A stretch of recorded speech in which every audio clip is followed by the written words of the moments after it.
Salut, c'est Djibril Dem, journaliste à la Phare FM. J'écoute la radio Sen Vision Média avec le talentueux journaliste sportif Ousseynou Diallo dans l'émission Vision Sport.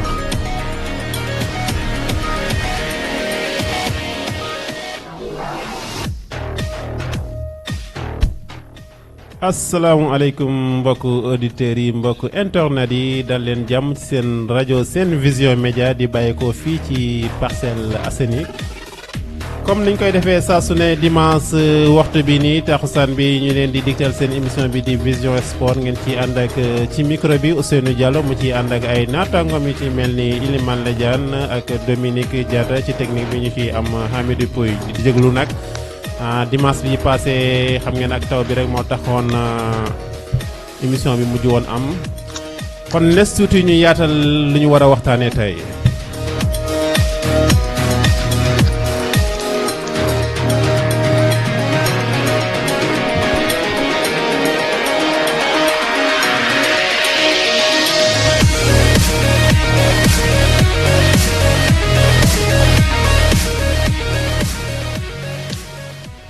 mbokk auditeurs yi comme ni ngeen ko xamee rek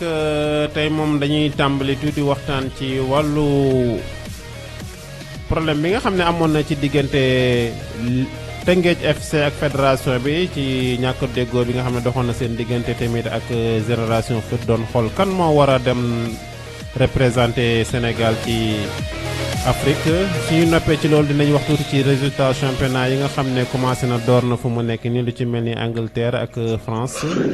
bu ñu jógee ci loolu tamit dinañu waxtaan ak yéen lu jëm ci performance su sénégalais yi nga xam ne ñu gis nañ leen ci Ligue 2 bi ak vraiment seen taxawaay dinañ waxtaan tamit ci classico bi nga xam ne si kanam tuuti war na dox ci diggante Paris Saint-Germain ak Marseille duñu fàtte tamit wàllu transfert loolu yëpp dinañ ci waxtaan tey. seen émission bi nag di Vision Sport tey dafa leen indil benn rubrique bu bees nga xam ne tey nañ koy tàmbale ñu tuddee ko VAR maanaam vision avec réaction maanaam tey sunu naataango yi di Dominique wala Elimane dinañ def benn jàngat seetlu ci incha allah bu ñuy tëj ci émission bi.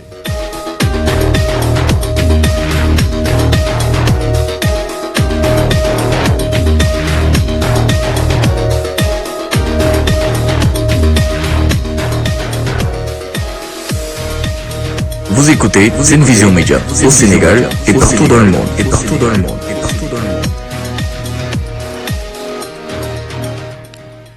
kon mbokk yi xanaa ñu jéem a fexe dugal sunu naataango yi di Ilimane Ladiane ak Dominique Diatta ñu nuyoo balaa ñoo jàll ci xibaar yi allo Ilimane Dominique. allo waaw Ousseynou. waaw Ilimane na ngeen def. ñu ngi sant alhamdulilah salaamaaleykum mbokki auditeur ak internet yu Sen Vision Média di ñëw yéen seen émission bi nga xam ne mooy faral di am dimanche bu ne di am 16h 17h donc TU di jéggalu ci retard bi nga xam ne am na bis ni ki tey ndax wàllum technique ak yu ni mel ndax Sénégal upplewu leen ne nawet bi ak yu ni mel yenn endommagement yi mu def ci yenn matériels yeeg yenn kër yi donc loolu. na ci na tax na yenn émission yi mënuloon am ñu ngi ciy jéggalu bu baax a baax di leen nuyu di wax ne seen émission Vision Sport ñëwaat na donc ñu fas yéene ci ànd ak gars yi di nuyu technicien bi ci technique bi di Amidou Pouy ak yow moom di nga xam ne yaa nekk foofu di Ousseynou Diallo ak Dominique bi nga xam ne moom lañ ci war a àndal. jërëjëf Ilimane Dominique ñu bàyyi la yow tamit nga daal di nuyoo ak sunu mbokku internet yi ak mbokku auditeurs yi Dominique. asalaamaaleykum mbokku internet yi ñëpp ñu ngi leen di nuyu bu baax a baax. di ñaan ngeen suivre émission bi ak jàmm pare aussi ak jàmm di nuyu ñi nga xam ne ñoom la nekkal ci studio bi di Ousseynou ak aussi Elimane Ladiane di wax comme li ngeen wax rek affaire bi moom li waraloon amul bi passé yëpp wax ngeen ko donc ñu ciy jéggalu mbokk internet yëpp voilà di leen wax ni dara jàmm incha allah. jërë ngeen jëf Ilimane Ladiane Dominique di sunuy experts yi nga xam ne ñoom la ñuy àndal saa su ne ci émission bi comme ni ñu leen ko waxee sànq rek ci bopp bi tey dañuy tàmbali ak li nga xam ne moom mooy jublu ci jëm ci wàllu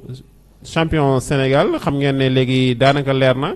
Teungueth FC moo war a teewal ki nga xam ne moom mooy Sénégal ci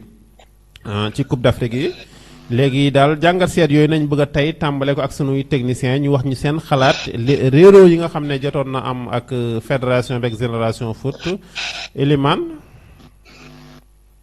waaw Seynou donc foofu man day du ma wax ne réeroo la du ma wax leen ndax dama jàpp ne du réeroo mais problème bi entre fédération yi la ak li nga xam ne moom mooy CAF ndax su ma juumul donc Génération Foot depuis que moom xamoon ne moom du woon mooy kii war a représenter Sénégal même bu fekkoon ne CAF waxul dara ndax loolu ñoom waxuñ ci woon dara ñoom xëy na peut-être que li ñu doon wax mooy àggale championnat bi wala xool yeneen ak yeneen ñoom ci yooyu lañ doon wax mais CAF moo ñëw ne comme championnat yi àggul ñi nga xam ne ñoo nekkoon seen championnat bii passé ñoom ñooy football Ligue des champions donc ñoom waa CAF ñoom ñoo indi problème boobu moo taxoon waa Génération Foot doon laaj waa fédération bu Sénégal bi ndax ñu édifier leen ndax ñoom ñooy dem wala waa Teungueth FC ñooy dem ndax boo fàttalikoo fédération moom depuis le 8 juillet dafa désigné woon ne Teungueth FC mooy doon kiy représenté Sénégal ci Ligue des champions sans être titré par le kii championnat bi donc beneen bi di des mu ne ki nga xam ne mooy Jaraaf moom mooy présenté Sénégal ci li nga xam ne moom mooy Coupe CAF donc li mbir mi li ko indi mooy dañoo dem ba le 31 août bi passé ñi nga xam ne ñoom ñooy waa CAF bi adressé toutes les fédérations du football ne leen du demee noonu ñi nga xam ne seen championnat agul daal ñu nekkoon seen championnat daaw ñooy kii bu fekkee ne comme nga xamee ne déggee naa ko ci chargé de communication bu Génération Foot mu expliqué ko donc yaakaar naa ne CAF moom moo ni mel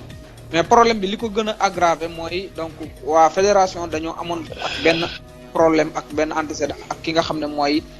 Talla Fall muy chargé de communication bu Génération Foot ndax ay déclaration yi nga xam ne doon na ko def ak yenn position yi nga xam ne mi ngi ko doon jël par rapport ak li nga xam ne noonu la fédération bi di doxalee donc ba ñu woowoon ko ci benn conseil de discipline nu ñu ko tuddee moom sax mi ngi wax ne conseil boobu mosu koo xam mosu koo dégg mosu koo gis tey loolu comprendre wul moom loolu mooy ban façon xeetu conseil mooy doon loo xam ne nii na rek war na mën a doon lu war a ñàkk ci li nga xam ne moom mooy footballu Sénégal ndax am na ci loo xam ne nii warul mën a jur polémique donc ndax man waxoon naa ko suñ première émission yaakaar naa suma juumul ne woon Sénégal fédération bi li waroon a jël mooy jël décision ne kat Génération Foot kat mooy pay ndax rawee na deuxième bi 12 points au moins. Teungueth certes FC ak Teungueth FC. Teungueth FC bokk rawee na deuxième bi 12 points malgré que àgguñu woon ci deuxième tour yi mais su ma juumul donc benn journée moo ci desoon ñu ak ci deuxième tour yi parce que ñu joué woon nañ su ma juumul 13 journées. c'est vrai yaakaar naa ne première journée yi yaakaar naa 14 la. donc wala nga xam ne bu dul loolu mi-journée bi la kon donc je crois que ne comme li nga xam ne dafay ñëw donc muy lu kenn xaarul woon mu ñëw waroon nañu mën a jël ay courage des deux mais ne kii mooy champion kii mooy deuxième kii mooy troisième kii mooy quatrième kii mooy wàcc kii mooy yéeg kii mooy def lii kii mooy def laa donc loolu waxoon naa ko fi te loolu bu ñu ko defoon xëy na problème bi CAF du ci bindante di wax ne nii la ak nii la ak naa la donc muy loo xam ne polémique la boo xam ne nii CAF moo ko indi ci fédération yi ak yenn club yi donc muy loo xam ne nii daal wax dëgg yàlla am waroon na mën a ñàkk. jërëjëf Elimane xanaa ñu dëgg la Dominique moom xam naa ne championnat Sénégal moom da koy xaw a réer tuuti rek waaye mun na cee sànni kàddoom tuuti wax rek nan la gisee nan la ko jàngatee moom Dominique. Elimane la ñaan waxee man moom jàpp naa ne affaire bi. même bu dee problème la du boo xam ne aussi dafa kii lool dafa mën a andi benn gàllankoor bi ñàkk leeraange la woon moo ci amoon ndaxte Génération Foot li nga xam ne moom la ñu def noonu jàpp naa ne moom la ñu waroon def ndax puisque CAF même fédération yi sax CAF a leen jiite donc bu CAF demee ba wax loolu kon ñu war a mën a jàpp ne Génération Foot war a mën a ñëw laaj fédération bi ne ko li CAF wax ni kat loo ci xam waaye aussi mën nañu wax ne fédération bi aussi position bi nga xam ne moom la amoon ba tey ji moom aussi la wax génération foot te ba léegi yaakaar naa ne c'est officiel dañul ne Teungueth FC moo nar a représenter ji le Sénégal ci Ligue des Champions bi kon yaakaar naa ne problème moom même bu dee am na ci sax waaye du boo xam ne kawe na lool donc jàpp naa ne du problème lu bare. jërëjëf Dominique jërëjëf Ilimane si jàngat seetlu bi nga xam ne def ngeen ko am benn laaj bu ndaw rek bu mu leen bëggoon laaj tuuti ci lu jëm ci wàllu championnat bi ñu seetlu ne depuis nga xam ne Covid bi tàmbali woon na club yu ci bëri dañu amoon ay jafe-jafe ngir fay seen jour xam ma nag ndax manque sponsor wala manque lan la daal yéen nan ngeen war a ban jàngat ngeen ci def nga xam ne fédération war na ci mën a jàngat club bi jàngat ci pour nga xam ne loolu genre yooyu bañ leen dalati daal Elimane waaw foofu li ma fi mën a wax mooy loolu mënul ñàkk warul mën a bett kenn ndax boo xoolee sur partout dans le monde ci club yi les grands clubs sax aussi dañoo am problème boobu ba certains clubs présidents de club ci àdduna bi doon demander seeni joueurs ak yu ne mel ñu baisser seeni salaire ñu fay leen benn pourcentage bi ñoom ñu garder li ci des donc loolu am ñu ko club yu ko def ak ñu ko deful aussi mu am loo xam ne nii kon warul woon a mën a ñàkk ne dana impacter aussi li nga xam ne moom mooy clubu Sénégal yi ndax amuñu woon xaalis seeni président ak ñi nga xam ne ñoo ko gérer seeni moyen démarrer seeni moyen bopp ak seeni ressources ak fu ñu koy mën a jëlee fa lañ doon taxale ba ci fay seeni joueurs beneen bi ci des aussi mooy mënul kii ndax sponsoring bi nga xam ne moo war a accompagner footballu Sénégal surtout club yi amul wala bu amee néew na lool kon donc je crois que ne loolu mënul ñàkk bañ a impacter li nga xam ne moom mooy club yi donc li ci war rek mooy nit ki tamit aussi bu amee yow contrat ngay liggéey mënoo ko ñàkk a bañ a fay mën nga ko bañ a fay lépp waaye aussi nga di ko mosal loo xam ne ni moom it ndax dafa yor njaboot am lu féetee ginnaawam am ñoo xam ne ni dañoo yaakaar moom donc loolu aussi fédéral kii bi war na ko kii nguur gi tamit aussi war na cee mën a xool ak ay yenn yi nga instance yi nga xam ne ñoo gérer football ci dans le monde waroon nañoo mën a xool après lii équipe yi club yi dëkk réew yi nga xam ne ñoo gën a néew kattan te seen football bi taxu ko kii lool ñu xool nañuy jàppale club yooyu dimbale leen ba yenn kii yi nga xam ne am na yenn jafe-jafe yi nga xam ne am nañ ko ñu mën a am luñ ci def tuuti. bala maa jeexal rek li may doon fàttaliku tamit aussi ne problème bi aussi am ak waa génération foot mooy. génération foot daf fédération da ko amel je crois su ma juumul ñaari titre yoo xam ne nii ñaari 20 millions je crois su ma juumul yoo xam ne nii war na ko koo jox. te ba léegi joxugu ko. donc loolu seen waa ji di kaas ak a demandé. xëy na loolu bokk na ci li tax xam naa ñu convoqué ko ci conseil de discipline bi ak ñoom seen yooyu. jërëjëf FIFA war nañoo mën a xool gëstu équipe yu ndaw yi nga xam ne dëkk réew nga xam ne seen équipe yi doole ji bariwul nuñ leen mën a dimbalee ba ñu mën a fay seeni employé daal.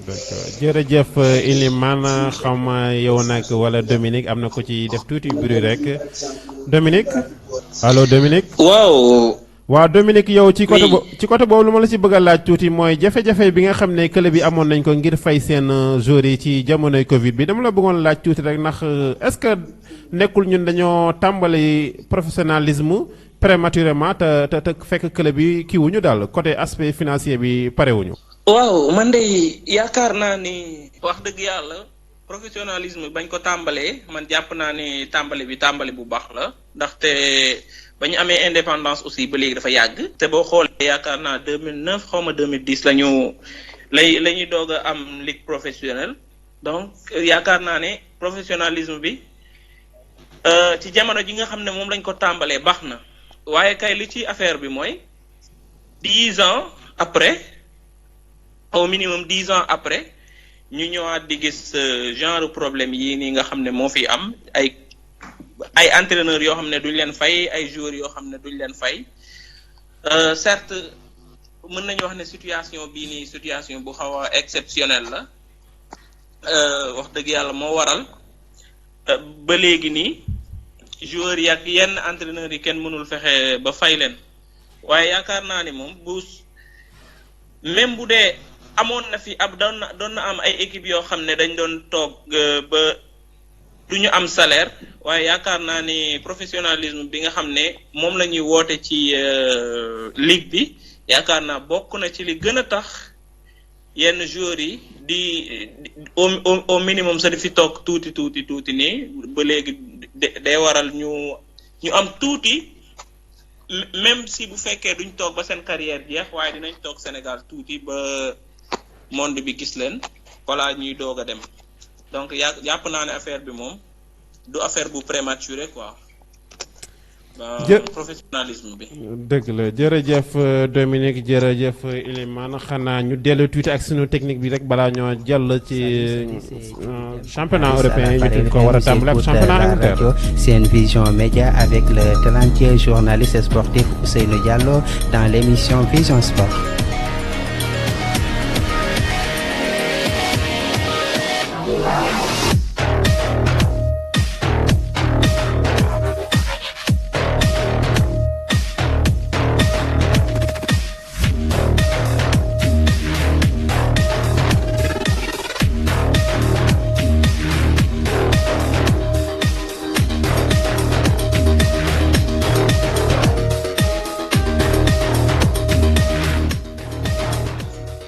jërëjëf mbokku auditeurs yi mbokku internet yi kon dañuy jàll léegi rek ci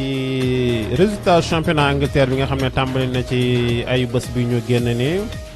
xanaa ñu xool rek sunu naataango yi bu nekkee am na ñenn ci ñoom ñu am foofu tuuti résultat ñu joxe ko wala ñun ñu joxe ko fii ci studio bi Dominique wala Ilimane.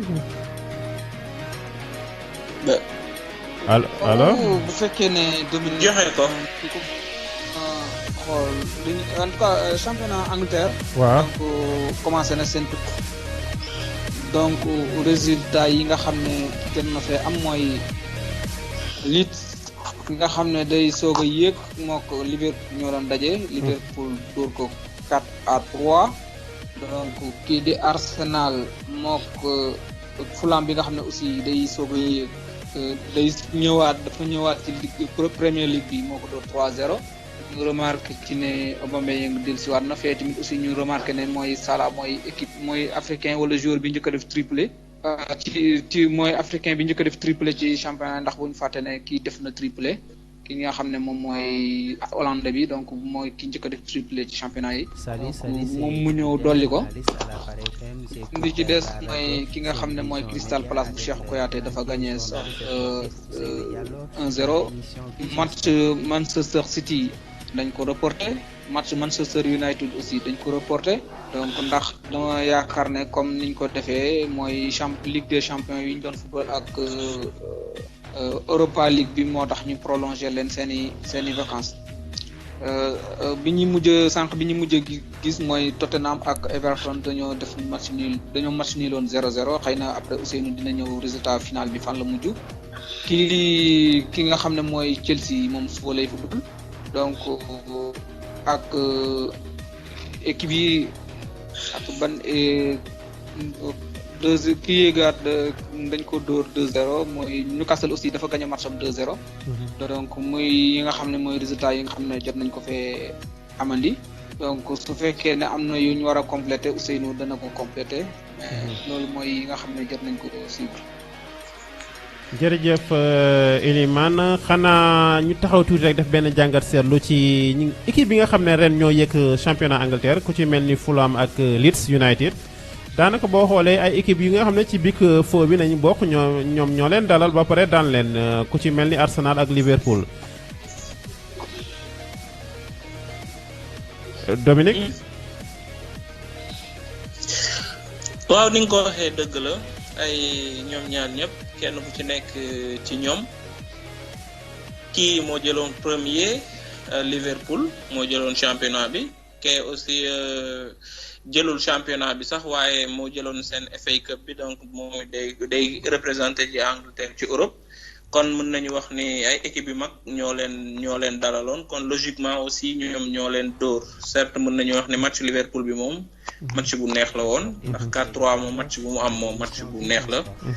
waaw boobu xanaa am la ñuy aw am tuuti mbetteel rek mais à part ça leneen lépp logique na quoi. mais ni nan ban jàngat seetlu ngeen di def lu ci mel ni Liverpool ak gannaaw bu mu fubalee démb dugg na bu baax ci championnat bi wala fu mu nekk nii mën a guñ ko juger Elimane.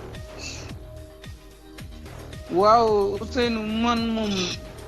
li ma fi mën a wax mooy comme équipe yi aussi comme noonu nga ko waxee rek donc dañuy soog a ñëwaat ci première ligue bi. donc yàlla dogal ñu tombé ci ñi nga xam ne mooy les Cador ñu gagné leen donc c'est très normal waaw bu dee côté Liverpool nag man li nga xam ne jàngat bi nga xam ne daal maa ngi ko ciy seetlu mooy actuellement nii donc là sa défense là il prend beaucoup de buts depuis que ñu reprendre ba ñu jógee ci li nga xam ne moom mooy Covid bi ba léegi daanaka seen défense bi dafay jël léegi maanaam li ma ci mën a wax mooy dañu sonn wala nit ñi gars yi ñoo comprendre seen tactique bi ñuy joué ba léegi di nga xam ne di aussi di indi ak ñoom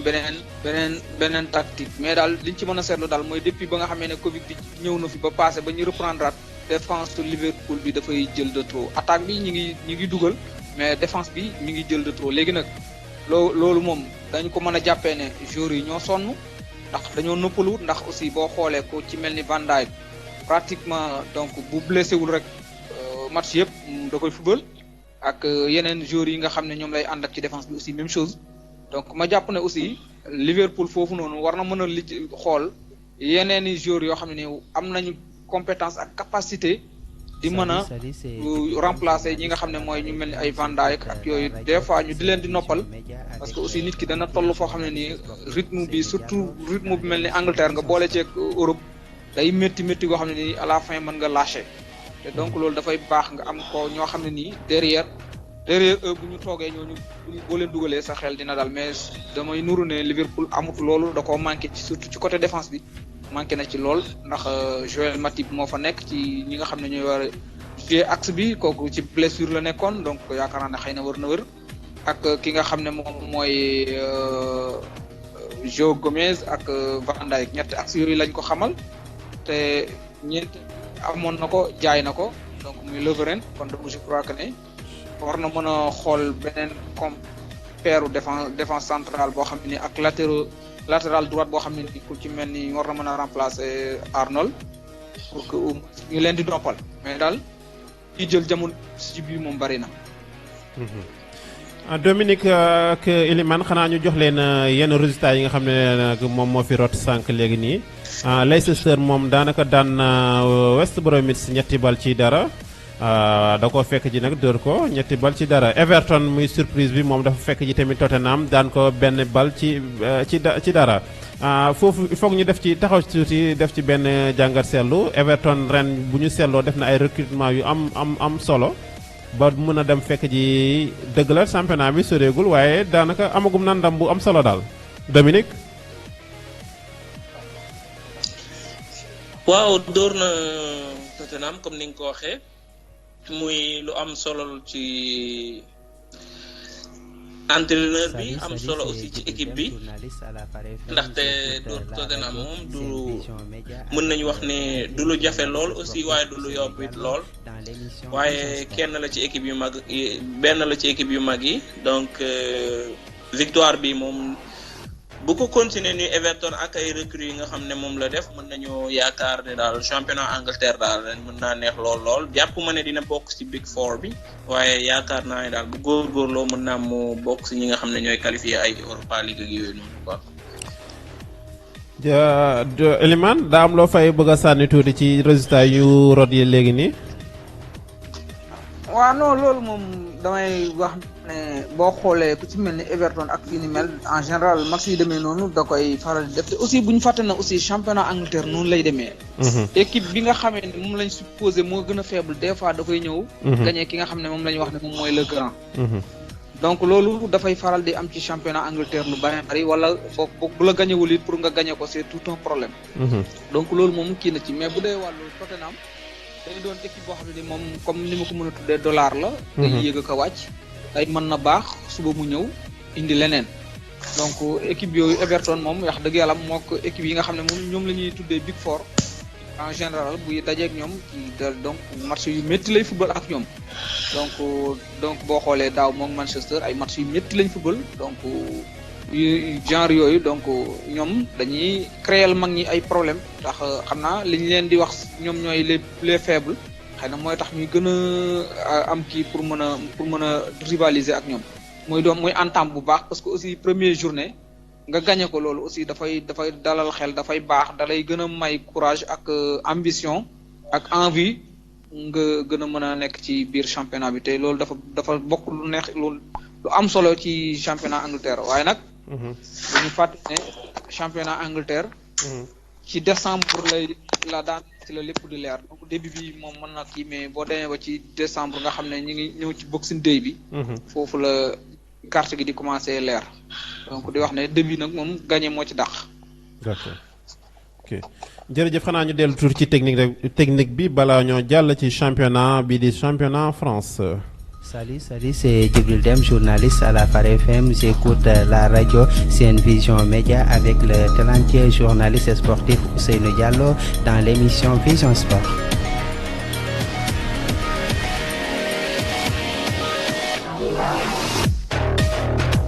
Vous écoutez Sen Vision Média au Sénégal et partout dans le monde. jërë ngeen jëf mbokku internet yi mbokku auditeur ñu leen di fàttali ba tey yéen a ngi déglu seen rajo bi di Sen Vision Média di bàyyi ko fii ci Parcelles ngeen ko mun koo jàpp ci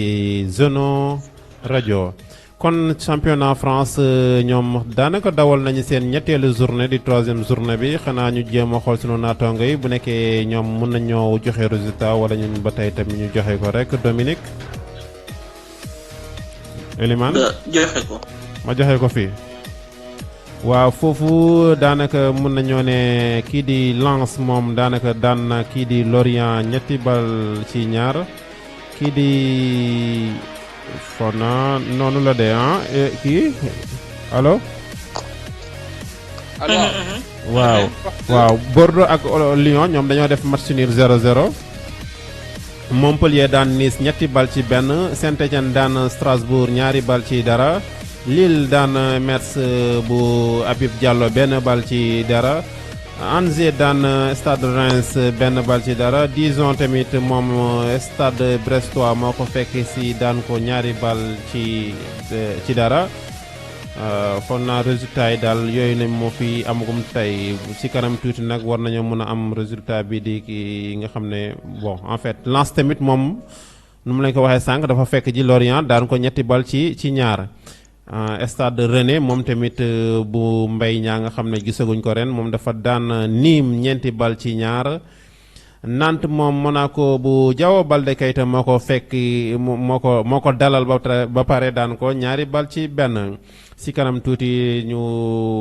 war a jàll ci classico bu mag bi ñu koy wax la classique mu war a dox si diggante Paris ak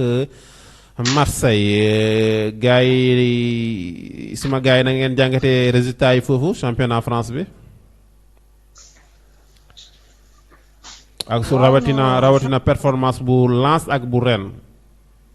Salut. waaw instant bi ñu toll moom li ñu mën a wax mooy ñoom ñi ngi enchaîner wax dëgg yàlla am donc ñi ngi ci forme surtout ku mel ni Lens day soog a ñëwaat ci Ligue 1 bi ndax gëj na fi trop. waaw fàtte ne moo nekkoon club bu El Hadji Ousseynou Diouf ak ñoom Ferdinand Coly ak ñu ni mel donc muy équipe yàgg na doon équipe bu mag mais xëy na jamono tax ba mu wàcc kon 2e division ba ñu Sénégal yi bëree bëri ci ñi mujj xëy na miinuñu ko xamuñu ko waaye doonoon na équipe boo xam ne nii nag équipe bu mag la woon donc moo tax ren moom bi mu ñëwaatee wax dëgg yàlla am ngi commencé wane boppam xam nga en général championnat yi li ñuy wax les plus petits ñoom bu ñuy soog a débuter mën nañuy débuter début bu baax mais à la fin donc li ñuy wax ne fond de course la pour que ñu terminer ko ak yooyu day xaw a jafe donc loolu moo tax xëy na donc ni ñu ko kiiyee baax na entame bi baax na. ñu gën cee kii ren nag aussi moom it aussi mi ngi wane ne performance bi mu nekkoon daaw ak confiance bi ñu amoon aussi toujours ñoom ñu ngi ci donc loolu lay wane. di wane ne bëgg na dara te bëgg na aussi ne day dem Ligue des Champions kon war na fa wane dara. donc ñoom it aussi Salut, c'est Djibril Dème, journaliste à la Phare FM. J'écoute la radio Sen Vision Média avec le talentueux journaliste sportif Ousseynou Diallo dans l'émission Vision Sport. ñoo ngi tolloon ci fu ñuy jàngatee résultat championnat français ñuy jéggalu sunu mbokk internet yeeg mbokk auditeurs yi xam ngeen ne rajo bi moom rajo internet la te bu daanaka réseau moo koy doxal ak wàllu connexion te saa yu amee problème rek tamit dañ koy sentir loolu rek la ñu ngi ciy jéggalu Elimane nga foog naa nga kon ne xam Dominique seen analyse yi ngeen doon def ci championnat France bi. Salut, c'est Djibril Dème, journaliste. waaw non man su fekkee ne xëy na ba ma doon wax dàppoon naa ne maa ngi jàll su fekkee ne jàllu tit man li ma doon wax rek mooy maanaam Lens donc ak Rennes seen entame bi ñu def baax na di wax ne Lens da doon équipe boo xam ne nii yàgg na ci Ligue 1 bi mais xëy na jamono yi ci lañu wàcc di wax ne Lens nekkoon na fi loo xam ne nii yàgg nañ koy suivre ñun Sénégalais yi parce que ay doomu Sénégal ña nga fa woot il faut football donc je crois que ne xamoon nañ ko ci ligu Sénégal bi ak yooyu donc muy équipe boo xam ne wax dëgg macha allah équipe bu yàgg def ay jaloore la di wax ne nag entame bi mu def baax na problème bi ci nekk rek mooy li nga xam ne mooy les premiers ñi nga yëg deuxième division pour ñu garder seen rythme ba fin au championnat bi dafa fait des fois bu ñu demee ba àgg ci deuxième phase yi ci ay 20e journée wala des fois avant ñu koy àgg ñu commencé di bàyyeeku ndànk-ndànk ndax dañuy am ñaari défaite ñetti défaite yu tegaloo rek nga gis ñu commencé di bàyyeeku ndànk-ndànk donc nag may ñaan mu bañ a dal li nga xam ne moom mooy Lens ñu continuer loolu di continuer lancer loolu aussi ma juumul dafa mel ni aussi ba tey am na fa sénégalais ku ñu wax Yann Gomis ma juumul dafa mel ni fa la nekk wala Arthur Gomis ma xamatuma donc ak ku mu mën a doon rek am yàgg ay doomu Sénégal moom yàgg nañuy football ci équipe boobu di Lens di wax ne aussi ki di Rennes moom finition bi nga xam ne amoon na ko daaw moom la continuer ba léegi muy forme bi xanaa maanaam ne moom la garder di wane au monde que ne bu Ligue des Champions bi bëgg na ci def dara donc ba tax entame bi mu def baax na di ko ñaanal mu continuer ci ndax suñuy doom fa lañ nekk te yéene nañ leen ñu am dara. Salut, c'est Djibril Dème, journaliste à la Phare FM. J'écoute la radio Sen Vision Média avec le talentueux journaliste. ñaanal leen ñëpp entame bi nga xam ne def nañ ko ñu continuer ko ba bu ñu ñëwee Ligue des Champions aussi ñu jéem a wane dara ne woon wax dëgg yàlla ñi ngi fi te mën nañu def dara. loolu moom maa ngi leen koy souhaité. jërëjëf Elimane Ladiane ñu lay fàttali moom moo ngi fi jokkoo ak ñun depuis Maroc Dominique yow ban jàngat nga mën a def ci championnat France bi nga xam ne tàmbali na ak résultats yi nga xam ne jotagum nañ ko nànk-nànk. waaw am na solo bu baax li nga xam ne moom la ci Elimane Ladiane wax waaw di leen fàttali tuuti rek ne aussi ci jeudi bi. rek Paris mu ngi doon football match retard bi nga xam ne moom la amoon ak Lens dóor ko 1-0 mu nekkoon surprise boo xam ne voilà surprise la woon certes équipe bu ndaw équipe Paris équipe ba matuloon voilà waaye surprise la woon waaw muy affaire boo xam ni championnat bi na mu commencé nii ñu ngi fi 3e journée comme ni nga ko waxee am na solo lool ñuy gis équipe yu ndaw yi nga xam ni ñoom la ñu jàppoon ne ñoo gën a néew doole di xaw a gagné ñi nga xam ne ñoo xaw a féete kaw dina ci am solo bu baax a baax Lyon aussi mi nga xam ne muy fi ñu ko doon xaaree ak fi nga xam ne fa la nekk jamono ji mën nañu wax ne du benn ndax bu ñu xoolee li nga xam ne moom la terminé Ligue des Champions bi forme la ko terminé waaye du mbetteel aussi ndaxte moom saa yu ne Ligue des Champions presque compétition am la waaye bu ñëwee championnat moom xaw ma day xeeb équipe yi xaw ma lu ci am waaye motivation bi nga xam ne moom la ñuy am Ligue des Champions bokkul ak bu ñuy am ren aussi comme ni ko kii waxee Stade Rennais ñoom wax dëgg yàlla ñoom kii bi nga xam ne forme bi nga xam ne moom lañ amoon ci ñaari at yu mujj yi nii ba léegi 3e année bi aussi mën nañu wax ne moom la ñuy continuer ba léegi voilà te ñu ngi gën di recruter ndànk te ñuy yaakaar ne bu ñu continuer noonu moom mën naa am ñu dem ba doon équipe bu mag ci France waaye bu ñu fàtte it ne équipe yu mag yi moom ba léegi championnat bi day doog a door waaye gëm naa ne ca pandaw ga moom incha allah ñi nga xam ne ñoom lañ fa doon retrouver rek ñoom la ñuy gisaat voilà ñu ci mel ni Lyon Rennes ñu ci mel ni Lyon Marseille Lille Monaco Rennes Paris Saint-Germain mi nga xam ne mën nañu jàpp à 55% peut-être ne mën naa mooy jël championnat bi voilà ak ñi nga xam ne ñoo na topp ci ginnaawam mën naa am nag ñu am ay surprise yu mel ni ay Nice voilà ndaxte ñoom it dañuy def ay recrutement yu baax donc yàlla baax na ñu xaar rek quoi. jërëjëf Dominique di jokkoo ak ñun foofu ci France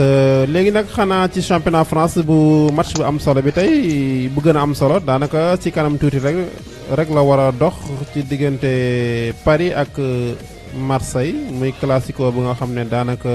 à part mun naa ne Barça ak Real moom tamit dañ koy suivre bu baax fii ci Afrique rawatina fii ci Sénégal. ren nag gars yi yaakaar ne Marseille war na ci mën a am ndam ndax Covid bi nga xam ne xaw na sonal tuuti waa Paris yi léegi suma gars yi noo leen jàngatee match boobu nga xam ne ci kanam tuuti la war a daw Dominique yow mi nga xam ne yaa daanal bisimilah. waaw classico man sax duma ko bëgg di wooyee classico ndax man moom benn classico laa jàpp mooy classico. muy Barça Real ni quoi. voilà ñoom ñoo xam ne mais classique xaw ma la nag ci mënti doon. mais Dominique boo xam ne Dominique classico yi bëri na de ndax boo demee Angleterre tamit day am classico ah.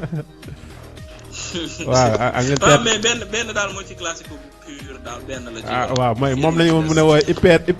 classico. d'accord. voilà. yaakaar ne waa France yëpp ñu ngi koy xaar waa Paris waa Marseille mi nga xam ne ndeysaan maak ñoom mën naa xam ne ay dëkkandoo lañ Marseille donc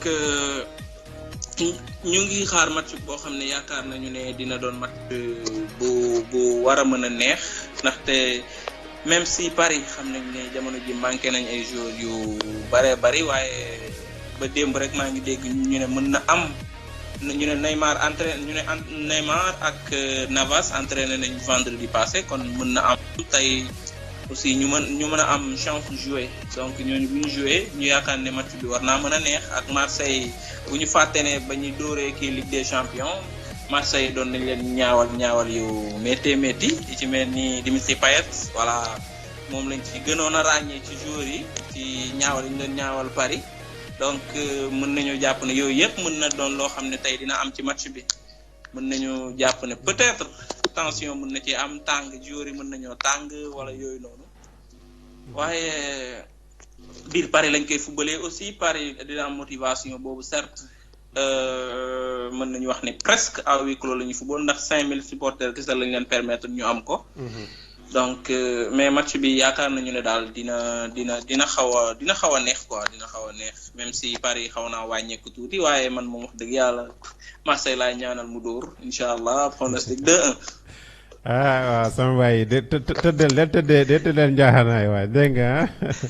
waaw di la fàttali Dominique tuuti rek nee la waaw dëgg la kii di Navas moom dellusiwaat na ci groupe bi Neymar tamit noonu. Paredes tamit moom tamit ñëwaat na te presque ak ñoom Verratti ñoom ñi nga xam ne daan nañ leen tudd ci kii bi daal ci Covid bi ñoom ñëwaat nañu léegi Elimane. waaw Seynou. waaw yow sa xalaat ci kii bi comme sama waa ji nee na buñ ko tuddee classico ci match bi bokk. waaw xam nga réew bu nekk ak nañu koy tuddee donc ñoom classique lañ tuddee ñee classico. boo demee Angleterre ñoom ñu ngi wax derby. donc soo xoolee foofu noonu donc noonu lay demee. mais en tout cas dana doon lu neex lu macha allah di wax ne aussi Paris donc comme ni ñu ko waxee am na ay manquants waaye retrouver waat na ay quelques cadres am ku ci mel ni Neymar. ak Paredes ak Navas. donc ñëwaat nañ ci groupe bi donc xëy na mën naa ne Mbappé ak ki nga xam ne mooy Icardi ñoo ñëwagul ci groupe bi waaye bu ko weesoo ñeneen ñi ngi fi kon donc ça veut dire que ne Paris presque c'est au complet. donc muy doon loo xam ne nii donc du doon match boo xam ne nii match bu yomb lay doon ndax à chaque instant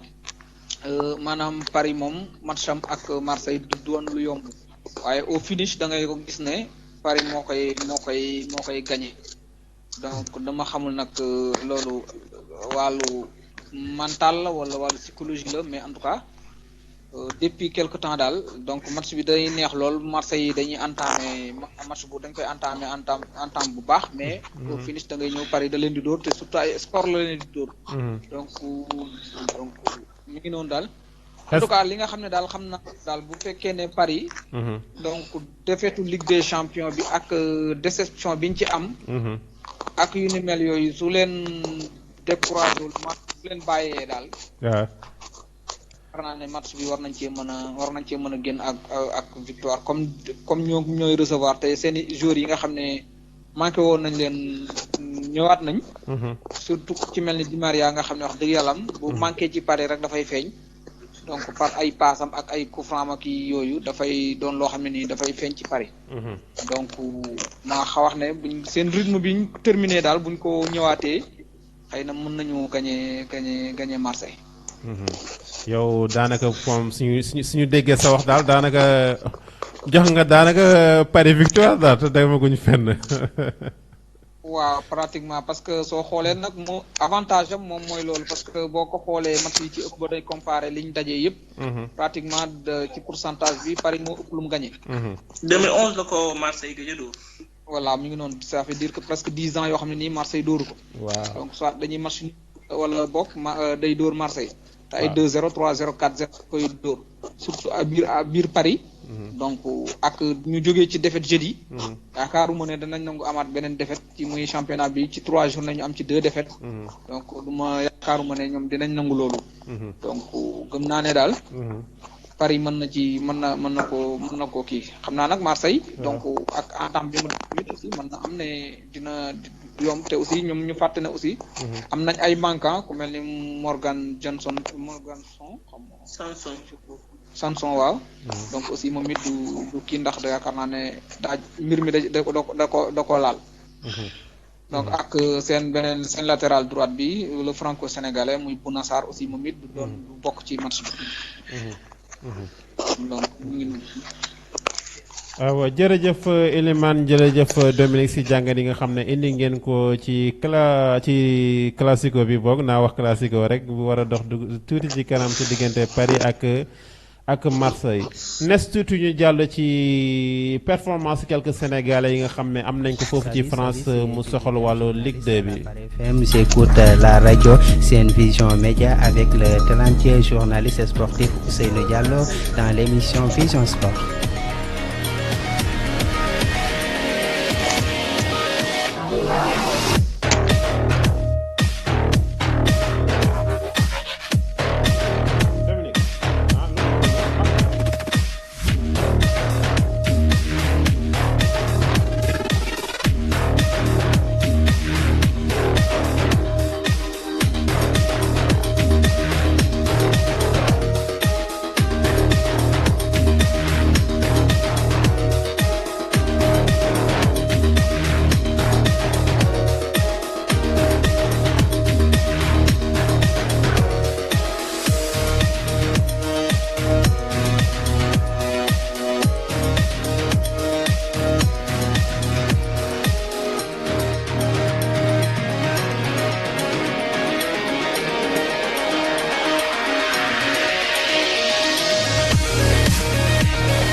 mbokk yi kon jërë ngeen jëf mbokk yi kon balaa ñoo jàll ci wàllu transfert ñu jox leen tuuti performance yenn ci sénégalais yi nga xam ne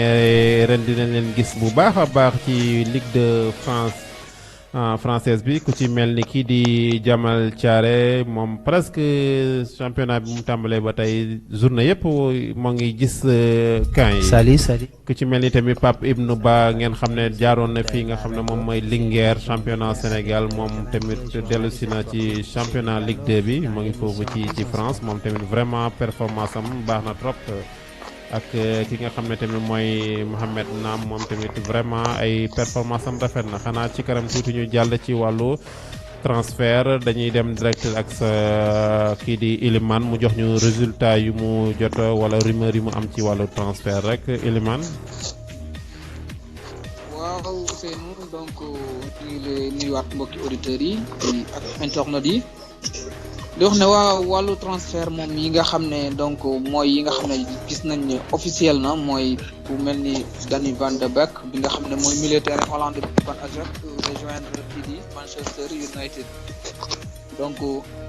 kii di Arturo Vidal donc bi nga xam ne moo nekk Barça donc demain la war a def visite médicale am fële ca ki nga xam ne mooy Inter de Milan ki nga xam ne mooy Kai Havertz bu nekkoon ca fële Leverkusen ca Allemagne donc rejoindre na fii di nga xam ne moom mooy Chelsea ci semaine bee ñu génn donc beneen transfert bi nga xam ne aussi xëy na bu fekkee ne waxul ñu gis woon mooy Thiago Silva aussi rejoindre na Chelsea ki nga xam ne moom mooy ni ñu koy waxeeti waaye da ngeen yenn joueurs yi nag dañ ci kii ci rumeur yi nga xam ne ñi ngi koy am mooy ki nga xam ne mooy Arsenal ñi ngi ci ginnaaw Thomas Partey ba léegi di ci xëccu ki nga xam ne mooy Gareth Bale ci information yi mujj am dañ koy abal kii di Manchester United donc mu wala war a jouer ji xëy na gars yi ñi ngi ci négociation xëy na semaine prochaine war na mën a sotti ki nga xam ne mooy le jeune anglais bi nga xam ne moo nekk fële ca Borussia Dortmund kii di Manchester moom waxtaan nañu ak moom ba jubóo nañ ci principe yi salaire bi ak yu ni mel ak contrat bi ba léegi nag li des mooy finaliser ak li nga xam ne moom mooy direction li nga xam ne mooy Dortmund donc xëy na ci semaine yi di ñëw gars yi dinañ ko officialiser ba léegi moom mu dem rejoindre donc keneen ki nga xam ne aussi mooy Kalidou Koulibaly ba léegi mbiram ak City ñi ngi ci d'accord nañ ñoom ñaar comme niñ ko waxee mais problème bi mooy ki nga xam ne moom mooy Laurentini dafa laaj 80 millions d'euros waaye waa li nga xam ne moom mooy waa City defaat nañ offre 75 millions d'euros ndax 63 lañ defoon gars yi bañ ñu def 70 gars yi bañ ñu dem defaat nañ beneen offre 75 millions d'euros léegi nag comme jamono ñu toll ci info yi ñu am mooy seen président Napoli bi dafa am Covid bi xëy na loolu mën na ko ralentir xëy na d'ici que mu ñu koy traité ba mu wér ñu soog a continuer li nga xam ne moom mooy négociation yi donc ba xam fan la war nañ ci duñu jëkki ba tam li ñu mën a xam daal mooy nañ ne à 95% Koulibaly moom dana rejoindre kii di City ki ci des mooy ki nga xam ne mooy Edouard Mendy donc moom Chelsea bëgg na ko mais ci info yi ñu mujj am dem na ba Chelsea mais dañ ko recalé ci wàllu visite médicale donc ñu koy ñaanal mu visite médicale boobu bañ a doon feuilleton bu fadiga donc di ko ñaanal yàlla mu demaat ren football wala mu réussir li nga xam ne moom mooy visite médicale bi bu fekkee da ko war a defaat donc yooyu info ak yooyu daal lañ jot a am bu fekkee ne Dominique wala Ousseynou am nañ ci yeneen information ñu wax ko di fàttali ko ne aussi le jeune Moussa Ndiaye bi nekkoon ci U20 bi aussi moom rejoindre na Barça pour le moment ci équipe B bi la nekk. jërëjëf Elimane ci xibaar yi nga xam ne indil nga ñu ko mu soxal wàllu mercato bi transfert bi Dominique yow amoo jotoo for foofu yenn xibaar yu soxal wàllu transfert. waaw ci wàllum transfert quelque lañu am yu officiel comme ni nga ko xamee ay rumeur moo ci ëpp donc dañuy wax ci li nga xam ne moo jotagum officiel. Alan di brésilien bi nga xam ne moo nekkoon Napoli léegi officiel na dem na club bi di Everton ak aussi James Rodriguez moom it léegi mu ngi Everton moom it transfert am foofu officiel na léegi nekkatul joueur Real Madrid ki nga xam ne moo di voilà ki nga xam ne aussi moo di Ceballos Real Madrid da koo aal équipe bi di Arsenal pour une année voilà supplémentaire boo leen fàttalikoo daaw fa la nekkoon ba léegi aussi Brahim Diaz nekkoon joueur Real Madrid aussi moom it aale nañ ko Milan AC. Sandro Tonali aussi Milan AC aussi da ko àbb kii di Brescia bi nga xam ne dafa wàcc. Sandro Tonali di jeune italien bu am 20 ans moom it léegi mu ngi Milan AC dañ ko faa aale pour option d'achat prêt la boo xam ne prépayant la boo xam ne pour 10 millions d'euros la mais après option d'achat ou 15 millions d'euros léegi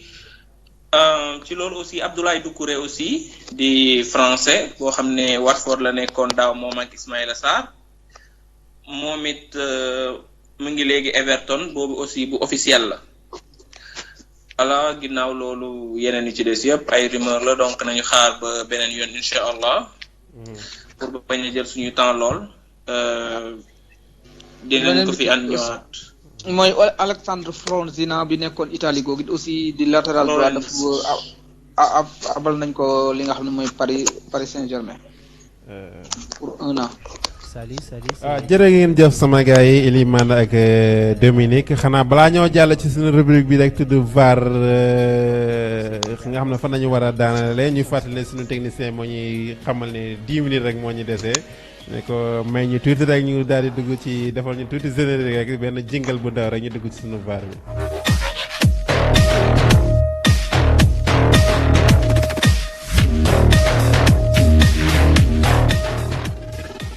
waa jërë ngeen jëf Dominique jërë ngeen jëf tamit Elimane ñu leen fàttali ne comme nu mu leen ko waxee sànq ci début émission bi ne Vision Sport indil na leen benn rubrique bu bees nga xam ne VAR nañ ko tuddee maanaam vision avec réaction def jàngat seetlu ci li nga xam ne gis nañ ko ci championnat yi wala ci lépp lu soxal wàllu sport. xanaa dañuy njëkk a jox ki nga xam ne moom mooy Dominique moo xam mooy initiateur rubrique boobu noonu mu defal ñu VARam ci lu gaaw ci à moins de 1 minute 30 yooyu rek aywa Dominique. voilà comme ni mu leen ko waxee VAR benn concept bu bees la ci émission bi donc ñu ngi koy tàmbali tey ñu ñaan yàlla mu continuer man moom ñaari affaire laa am yoo xam ni. voilà ay affaire la yoo xam ne dañ ma neex ci information yi ma am ci semaine bi lu ci mel ni confédération bi nga xam ne moo yore football ci Amérique du Sud ñu fàttaliku ne ci Copa bi passé bi ñu organisé woon Brésil dañ cee ajoon Messi pour ay match yu bari ñu wax ne semaine bii nii génnee nañ benn communiqué di wax ne dañoo jël décision effacer yooyu les suspensions ci Lionel Messi donc match yi di ñëw ci octobre ñu yaakaar ne Messi am na droit léegi football ji dëkkam muy loo xam ne daf ñuy neex lool ak aussi championnat France aussi boo 4 dañu newoon équipe bu ci nekk boo amee 4 jours yoo xam ne dañoo am coronavirus rek doo mën a football championnat waaye léegi aj nañ ko ba 20 loolu aussi bokk na ci loo xam ne neex na ma trop voilà. jërëjëf Dominique ci sa VAR ñu xanaa dem ci Elimane ak ci VARam Elimane aca jàll ci sa VAR yow tamit balaa ñoo tëj. waaw non man moom fi nga xam ne fa laa ñëwee di jaajëfal mbir mi nga xam ne mooy dox nii di lu am solo maanaam ci wàllu ki nga xam ne mooy toujours Cristiano Ronaldo donc day jour boo xam ne daf ma neex ma gis ne lu mu gën a jëm mag di gën a perforé. donc performance am di gën a yokk mi ngi 35 ans donc mu defaat beneen record ci équipe nationale muy donc loo xam ni marqué na 101 buts donc ki nga xam ne moo ko raw 108 buts la dugg te moom mi ngi ci Ligue des Nations bi ba léegi ñu am yaakaar ne war na battre record boobu. beneen bi ci des aussi mooy li nga xam ne mooy fédération espagnole de football dafa wax club yi nga xam ne ñooy football Ligue 1 am nañu droit bu dee dañuy réfectionner seen stade ak yu ni mel. ñu dem ci beneen dëkk abbu fa stade wala wut fa stade boo xam ne nii fa la ñuy footballé fa la ñuy recevoir aussi bu fekkee ne choisir nañ ba pare te aussi dëkk boobu nanguwut am nañ droit choisir at feneen donc loolu muy loo xam ne nii wax dëgg yàlla comme équipe yi club yi nga xam ne xëy na benn stade lañ am di ko réfectionné waat dinañ leen mën a may ñu xool dëkk bu leen gën a jege wala fa nga xam ne jàpp nañ ne bëri nañ fa ay supporters ak ñu ni mel ñu dem lijjanti fa stade boo mën ko faa am. beneen bi ci des mooy ci liñ indi mooy au lieu ñu seen cas yi équipe bu nga xam ne am na ci 13 cas ci wàllu Covid bi ñoom yow sa match dañ koy suspendre mais bu fekkee ne àggul 13 cas match dañ koy jouer donc muy loo xam ne nii wax dëgg yàlla am xëy na dina dimbale championnat bi mu bañ a am bëri ay match retard ak yu ni mel dina dimbale aussi yenn club yi mën a lijjanti ay yeneen stade yoo xam ne dinañ fa gis buñ fay recevoir. jërëjëf Elimane jërëjëf Dominique xanaa man balaa ñëw tëj rek man te ma def sama VAR bu ndaw rek ma koy jagleel ki nga xam ne mooy Mohamed Salah ak performance bi nga xam ne démb wane na ko ci jongante bi nga xam ne doxoon na ci diggante Liverpool ak Leeds mu def vraiment wanewaat fa performance bi am solo. beneen VAR bi may tëjee mooy ki nga xam ne mooy Marcelo Bielsa nga xam ne mooy entraîneur Leeds nga xam ne jaaroon na Marseille moom ba tey bàyyiwul liñ ko xamee woon muy glacière am bi waaye bi yoon nag dafa am wàllu ci wàllu Leeds yokk ndax dañ ko wutal spécial benn chaise boo xam ne presque glacière la tudd sama VAR moom ñoom ñaar laa ko jagle woon. xanaa sama technicien moom may def si ne ma presque jeex na ñu bàyyi sunu naatango yi ñu tàggoo rek aywa Elimane Dominique. waaw man moom li may tàggoo di gërëm auditeurs yi di jéggalu aussi ci retard beeg yu ni mel ndax am na ñoo xam ne xëy na ba heure ba jotee ñi nga connecté woon di ko xaar ñu ngi leen ci jéggalu di wax ne problème mu technique moo ni mel ak réseau connexion yi des fois da ngay day métti. waaw di gërëm gars yëpp di gërëm Dominique di. profité waale di waxaale aussi ne li nga xam ne mooy beach soccer li nga xam ne mooy footballu géej Sénégal moo ko war a organiser ci année bii di ñëw donc di ñaan yàlla balaa muy date bi di jot Covid bi jeex tàkk ba nga xam ne dinañ ko mën a jouer ci tranquillité ak normes yi nga xam ne ak li nga xam ne football boobu laaj na ko ñu def ko daal loolu daal laa ne woon naay tàggoo di gërëm gars yi di leen jox dig daje beneen dimanche ci beneen émission ak yeneen i anam ak yeneen i xibaar yu leer te wóor. jërëjëf di leen jaajëfal di leen wax ne lii seen vision sport. jërëjëf Elimane doon jokkoo ak ñun depuis Casablanca ci Maroc Dominique. waaw xanaa ñu sant ak gërëm ñi nga xam ne ñoo ñu doon déglu yeneen yi nga xam ne ñoom la ñu àndaloon ci émission bi aussi ñu leen di sant ak gërëm bu baax a baax que ça soit technicien bi wala Ousseynou Zizou aussi et Elimane Leñan ñu ngi leen di sant bu baax a baax gërëm di ñaanal ñëpp incha allah pour kii bii di ñëw ñëpp mën ko fekkee ñu mën a defaat émission voilà ci ni mu waree ñu ngi sant ñëpp ak gërëm ñëpp ba bay. jërëjëf Dominique Diatta jërëjëf Elimane kon mu doonoon seen émission bi di Vision Sport ñu koy ameel dimanche bu jot saa su 16h jotee tey nag retard rek wàllu connexion moo taxoon. mu yéex a tàmbali di leen